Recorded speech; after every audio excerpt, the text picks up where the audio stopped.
What kind of man drinks blood to keep his heart from shrinking in 1978? Richard Trenton Chase, dubbed the Vampire of Sacramento, unleashed a month-long killing spree that horrified California, driven by a delusion that blood was his lifeline. His gruesome crimes shattered the quiet suburbs, revealing a mind consumed by paranoia and madness. Before you dive into this chilling true crime tale, hit that subscribe button, like this video, and share it with friends who love dark history. Comment below. Could you face the terror of a killer like Chase, born on May 23, 1950 in Sacramento, California? Richard Chase grew up in a seemingly ordinary middle-class family, yet beneath the surface, his life was unraveling. A 1960 school record notes his isolation, with teachers describing him as withdrawn by age 10. His parents, a strict father and distant mother, fought often per a 1978 psychological evaluation. By his teens, Chase showed signs of mental instability, killing small animals and drinking their blood, believing it strengthened him, according to a 1968 juvenile report. At 18, he was arrested for marijuana possession, but a 1968 police log hints at deeper issues, noting his erratic behavior. Chase's delusions intensified in the 1970s.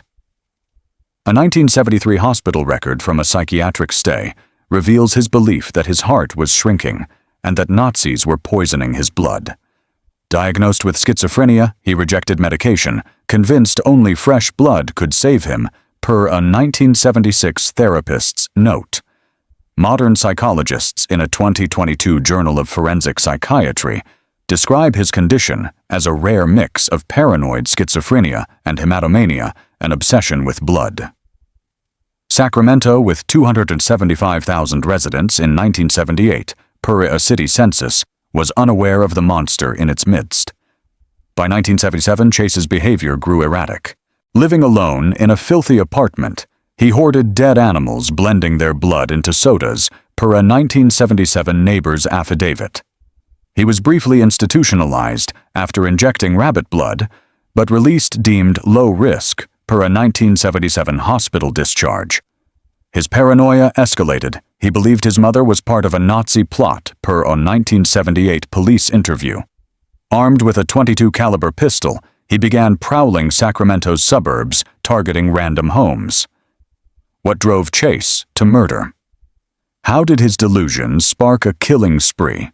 The next part explores his first murders and the terror that gripped Sacramento. Stay with us and tell us in the comments. Does Chase's blood obsession shock you, or is his madness a tragic twist, the first drops of blood?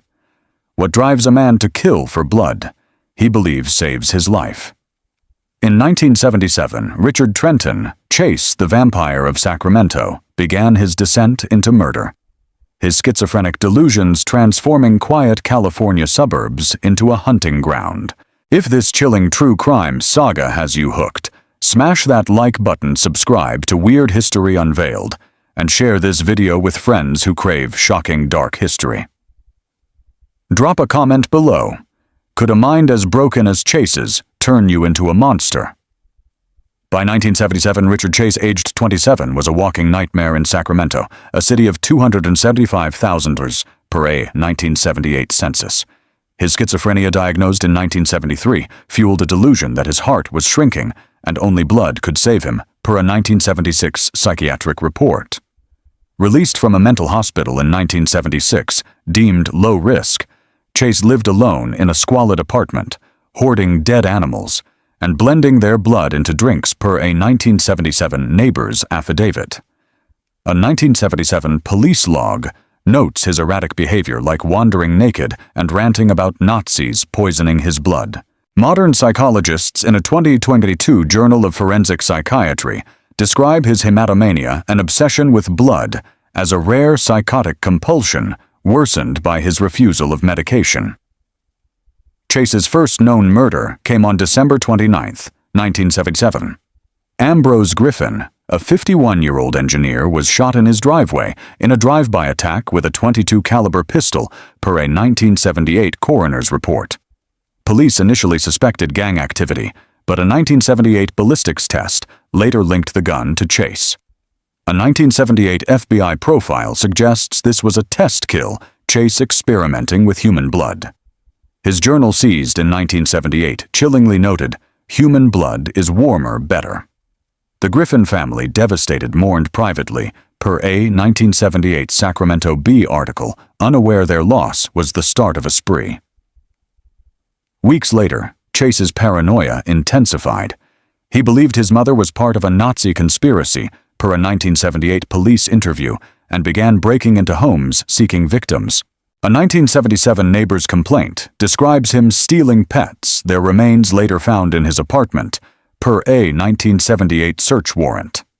Sacramento's suburbs, known for safety, were unprepared for such horror. Chase's small stature, 5'11", 145 pounds, per a 1978 arrest report, belied his menace, his gaunt face and wild eyes unnerving those he met. His methods were chaotic, yet deliberate. A 1978 police report notes he targeted unlocked homes, believing locked doors meant he was unwelcome. Modern criminologists in a 2021 Journal of Crime Analysis suggest this reflected his delusional logic, blending psychosis with ritual. The Griffin murder emboldened him, setting the stage for a bloodier rampage. What horrors did Chase unleash next? How did his delusions spiral further? The next part explores his deadliest attacks and Sacramento's growing fear. Stay with us and tell us in the comments, does Chase's first murder shock you? Or is his blood obsession the true terror? The bloodlust unleashed. What kind of monster invades homes to drink the blood of strangers? In January 1978, Richard Trenton, Chase the Vampire of Sacramento, escalated his gruesome killing spree, turning quiet California neighborhoods into scenes of unimaginable horror. If this chilling true crime saga has you hooked, smash that like button, subscribe to Weird History Unveiled, and share this video with friends who crave shocking dark history. Drop a comment below. Could you live in a city stalked by a killer like Chase? After his first murder on December 29, 1977, when Richard Chase shot Ambrose Griffin in Sacramento, the 27-year-old's delusions deepened. Convinced his heart was shrinking and only blood could save him, per a 1978 psychological evaluation, Chase prowled Sacramento's suburbs, a city of 275,000 tours per a 1978 census. His schizophrenia, untreated since his 1976 hospital release, fueled a belief that Nazis were poisoning him, per a 1978 police interview. Modern psychologists in a 2022 Journal of Forensic Psychiatry describe his hematomania as a psychotic obsession, rare even among serial killers. On January 23, 1978, Chase struck again, entering the home of Teresa Wallen, a 22-year-old pregnant woman. A 1978 coroner's report details the brutality. Wallen was shot, stabbed, and mutilated. Her blood drained into a bucket Chase drank from. He left her disemboweled with animal feces stuffed in her mouth, per a 1978 LAPD report. The scene described in a 1978 Sacramento Bee article shocked police, who found yogurt cups filled with blood in Chase's apartment later. Wallen's husband, David, discovered her body, his grief fueling public outrage, per a 1978 family statement. Chase's methods were erratic, yet ritualistic. A 1978 search warrant revealed his apartment littered with animal remains and blood-stained blenders, per police photos. He targeted unlocked homes, believing they invited him, per a 1978 interrogation transcript. Modern criminologists in a 2021 Journal of Crime Analysis note this reflected his delusional logic, blending paranoia with a need for control. Sacramento, known for its quiet suburbs, reeled as fear spread, with a 1978 Newsweek report noting residents locking doors and buying guns. The Wallen murder wasn't enough for Chase. His bloodlust, unchecked, drove him to plan more killings, his apartment a shrine to his madness, per a 1978 neighbor's affidavit. The city, unaware of the killer's identity, braced for worse. What horrors came next? How did Chase's rampage peak? The next part explores his deadliest attack and Sacramento's descent into panic. Stay with us and tell us in the comments, does Chase's brutality shock you, or is his delusional mind the true terror, the peak of horror? What kind of madness leads a man to slaughter an entire family for their blood? In January 1978, Richard Trenton, Chase the Vampire of Sacramento, committed his most horrific act, butchering 4 people in a single home, cementing his legacy as a monster. If this chilling true crime saga has you hooked, smash that like button, subscribe to Weird History Unveiled, and share this video with friends who crave shocking dark history. Drop a comment below. Could you walk past a house where Chase's terror struck by late January 1978? Richard Chase, a 27-year-old schizophrenic, had already killed twice in Sacramento, a city of 275,000 per a 1978 census. His delusion that his heart was shrinking and only blood could save him drove him to murder Ambrose Griffin on December 29, 1977, and Teresa Wallen on January 23, 1978. A 1978 police interview reveals his belief that Nazis and UFOs were poisoning him, fueling his bloodlust.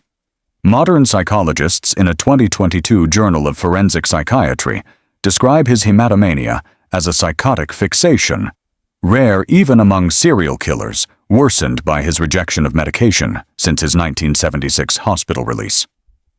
On January 27, 1978, Chase entered the home of Evelyn Miroth, 38, in Sacramento's suburbs.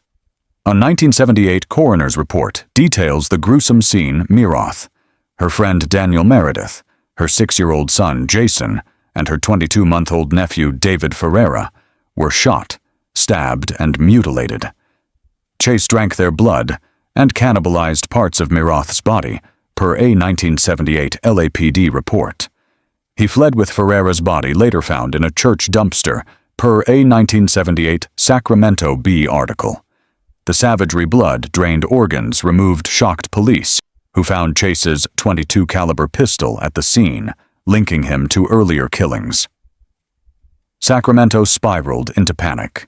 A 1978 Newsweek report notes residents arming themselves with gun sales spiking 30% locally. The Miroth family's survivors, like Evelyn's brother, spoke of unbearable loss at a 1978 memorial, their grief amplifying public fear. Chase's apartment, searched days later, was a house of horrors, blood-soaked blenders, human tissue in jars per a 1978 search warrant. His ritualistic killings targeting unlocked homes as invitations per a 1978 interrogation transcript reflected a warped logic per a 2021 Journal of Crime analysis. The murders marked Chase's peak of violence, but his carelessness leaving footprints and blood evidence gave police clues. A 1978 FBI profile identified him as a disorganized killer, his psychosis undermining stealth. Sacramento, once a sleepy capital, became a city on edge, unaware Chase was planning more. How did police close in? What unraveled the vampire's reign? The next part explores the investigation and Chase's capture. Stay with us and tell us in the comments. Does the Miroth massacre horrify you most, or is Chase's delusional bloodlust the true nightmare, the hunt for the vampire? How do you catch a killer who believes blood is his salvation? Like the January 9, 1978, Richard Trenton, Chase the Vampire of Sacramento, had murdered 6 people, his blood-soaked rampage leaving the city in a grip of terror. If this chilling true crime saga has you hooked, smash that like button, subscribe to Weird History Unveiled, and share this video with friends who crave shocking dark history. Drop a comment below. Could a modern city stop a monster like Chase before his body count grew by January 27, 1978?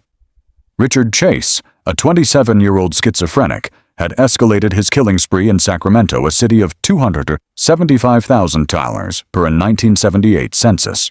His delusion that his heart was shrinking and only blood could save him drove him to slaughter Ambrose Griffin, Teresa Wallen, and 4 members of the Meroth household, per 1978 coroner's reports. The Meroth massacre, with its mutilated bodies and blood-drained victims, stunned police, who found Chase's .22 caliber pistol at the scene, per a 1978 LAPD log. A 1978 Sacramento Bee article reported widespread panic, with residents installing alarms and forming neighborhood watches. The investigation gained traction after the Meroth killings. A 1978 FBI profile pegged the killer as a disorganized, psychotic loner, likely living near the crime scenes. Chase's carelessness, leaving bloody footprints and tire tracks, linked him to the murders, per a 1978 forensic report. A pivotal break came when a former classmate, Nancy Holden, recognized Chase acting strangely near a crime scene and alerted police, per a 1978 witness statement. On January 27, 1978, officers tracked him to his Watt Avenue apartment. A 1978 search warrant revealed a house of horrors, blood-stained blenders, human tissue in jars, and newspaper clippings of his crimes, per police photos. Chase's arrest was surreal. A 1978 interrogation transcript describes him calmly admitting to drinking blood, claiming it stopped Nazi poisonings, a delusion rooted in his schizophrenia, per a 1978 psychological evaluation. Modern criminologists in a 2022 Journal of Forensic Psychiatry note his lack of remorse, a hallmark of his psychotic detachment. Sacramento, reeling from the murders, saw a 40% spike in lock sales, per a 1978 Newsweek report. The victims' families, like Evelyn Meroth's brother, grieved publicly, their anguish fueling calls for justice, per a 1978 memorial statement. Chase's capture ended his spree, but his twisted psyche remained a mystery. A 1978 Time magazine article dubbed him the Vampire, cementing his infamy. His apartment, a shrine to his bloodlust, hinted at more planned killings, with maps marked for future targets, per a 1978 police inventory. What secrets did Chase reveal in custody? How did his trial unfold? The next part explores his chilling confessions and Sacramento's quest for justice. Stay with us and tell us in the comments. Does Chase's capture relieve you, or is his blood-soaked madness the true horror? The Vampire's confession. How does a killer justify drinking his victim's blood?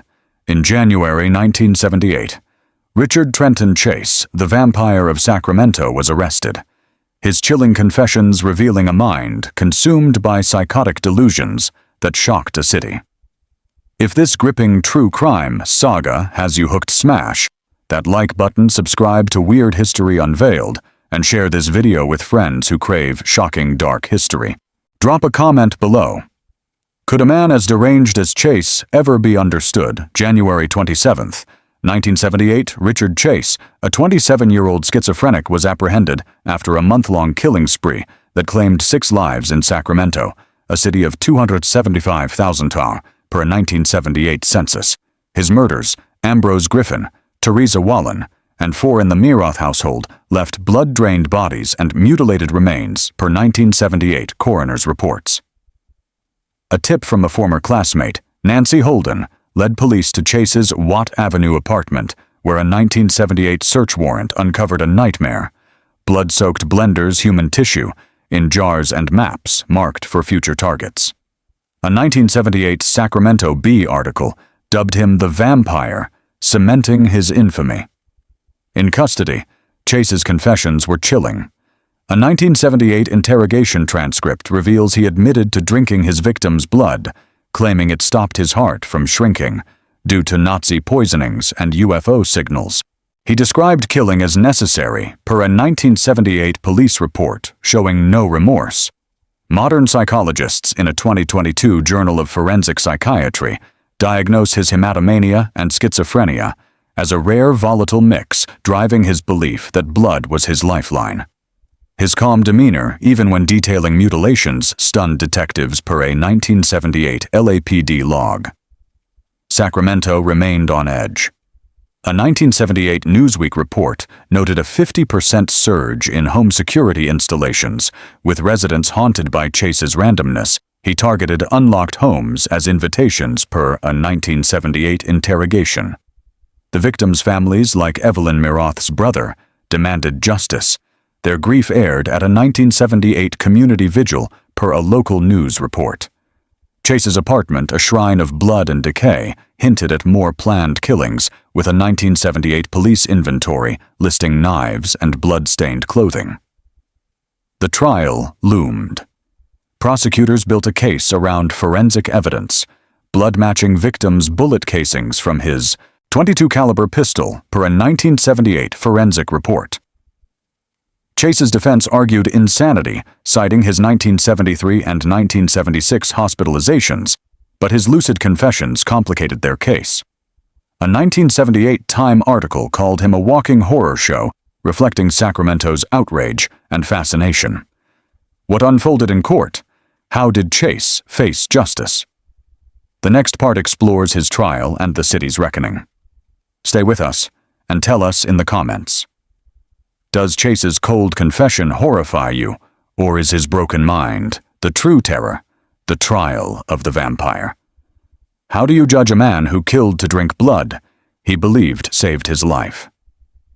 In 1979, Richard Trenton, Chase the Vampire of Sacramento, faced trial for his gruesome 1978 murders, turning a courtroom into a stage for his chilling madness. If this gripping true crime saga has you hooked, smash that like button, subscribe to Weird History Unveiled, and share this video with friends who crave shocking dark history. Drop a comment below. Could justice tame a monster like Chase, arrested on January 27, 1978? Richard Chase, a 27-year-old schizophrenic, was charged with 6 murders in Sacramento, a city of 275,000 per a 1978 census. His victims, Ambrose Griffin, Teresa Wallen, and 4 in the Miroth household, were shot, stabbed, and mutilated, their blood consumed to save his shrinking heart, per a 1978 interrogation transcript. His apartment filled with blood-soaked blenders and human remains, per a 1978 search warrant horrified investigators. A 1978 Sacramento Bee article fueled public outrage, dubbing him the Vampire. The trial began in January 1979. Prosecutors presented damning evidence: bullet casings from Chase's .22 caliber pistol, blood-matching victims, and his confessions of drinking blood to thwart Nazi poisonings per a 1979 court record. The defense argued insanity, citing his 1973 and 1976 hospitalizations for schizophrenia and hematomania per a 1978 psychological evaluation. Modern psychologists in a 2022 Journal of Forensic Psychiatry note his delusions were consistent, but didn't erase his awareness of right and wrong. Chase's calm recounting of murders per a 1979 testimony unnerved jurors who heard him describe blood as warm and necessary. Sacramento's residents packed the courtroom per a 1979 Los Angeles Times report, their fear and anger palpable. The victims' families, like Evelyn Miroth's brother, spoke at a 1978 vigil, their grief demanding accountability per a local news report. Chase showed no remorse, staring blankly as prosecutors detailed his mutilations per a 1979 court transcript. A 1979 Time article called The Trial, a descent into madness, reflecting the city's struggle to comprehend his horror.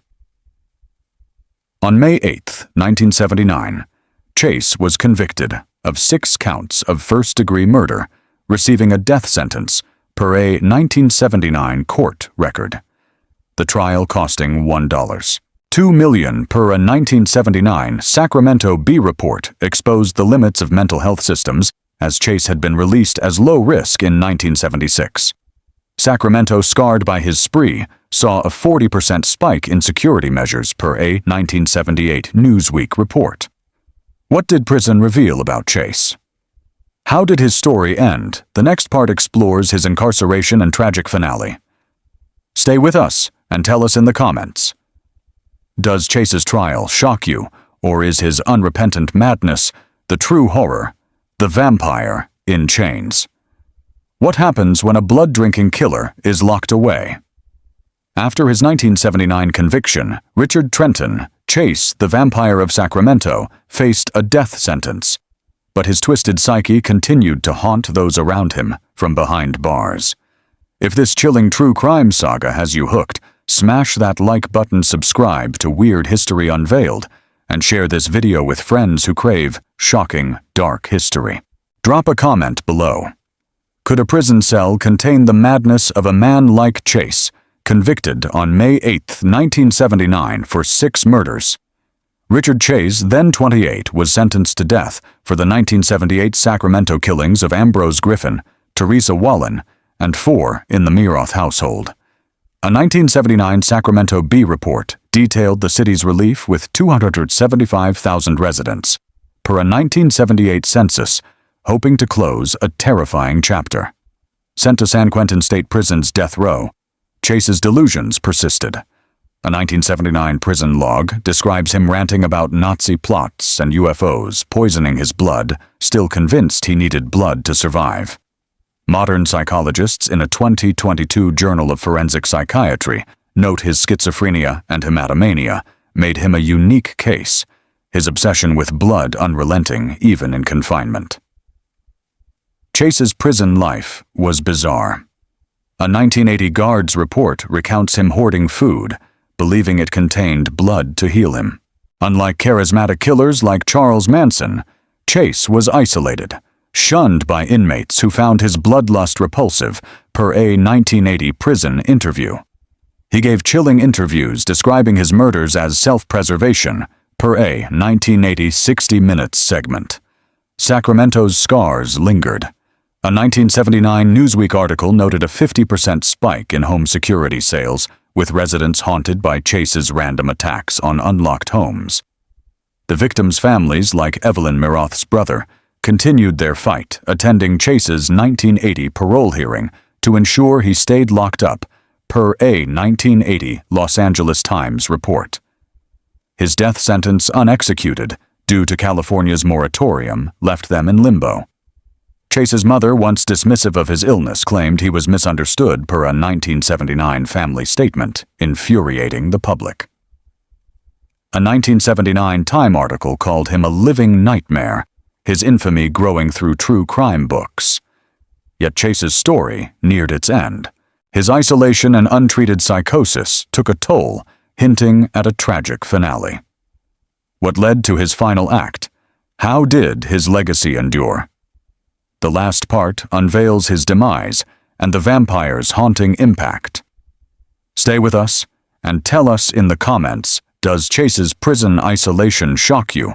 Or is his unyielding madness the true terror, the vampire's legacy?